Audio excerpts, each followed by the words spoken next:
It was one of those mornings when everything seemed to go wrong. Wale had woken up optimistic, determined to meet his supervisor for an important project briefing on Lagos Island. But if only he had known what lay ahead, he might have parked his car and taken a Danfo instead. The first sign of trouble struck, just 5 minutes after leaving home. His car started overheating. "Not today, Abeg," he groaned, pulling over by a roadside kiosk, where a woman was frying puff-puff. He opened the bonnet, steam hissing angrily as if the car itself was in a bad mood. After waiting for the engine to cool, he cautiously opened the radiator and poured in water. Back on the road, Wale thought he was in the clear, until it happened again. This time, the car sputtered and wheezed like an asthmatic patient before overheating completely. Frustrated, he parked under a tree, threw open the bonnet, and wiped his sweaty face with his now-soaked handkerchief. It wasn't just the radiator, it was one of the fans. "Why is this happening to me today?" he muttered, looking up at the blazing sun as if to accuse it of conspiring against him. He slammed the bonnet shut, locked the car, and went searching for help. Not far ahead, he found a tiny roadside shop with a sign that read, "Auto Electrician Barber Monday."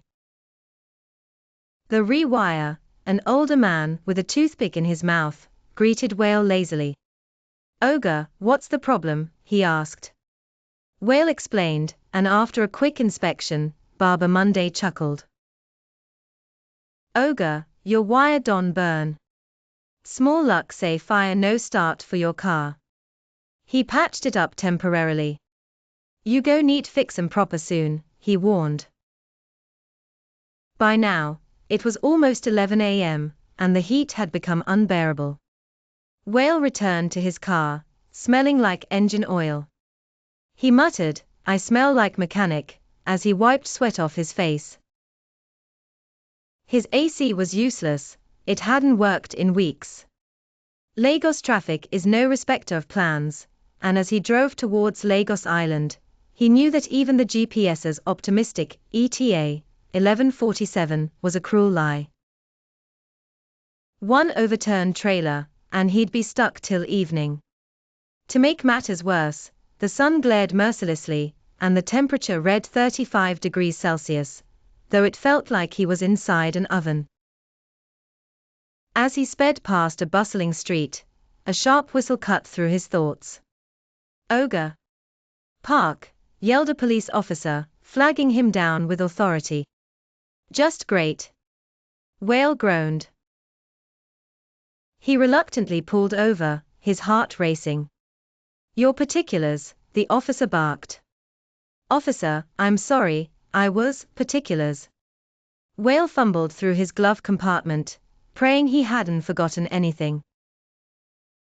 He handed over the papers, expecting trouble. The officer scrutinized them, then, to Wale's shock, handed them back. "Ogre, dey go," he said with a dismissive wave. Relieved, Wale drove off, muttering, "Thank God." But the clock was ticking, it was already 12:14.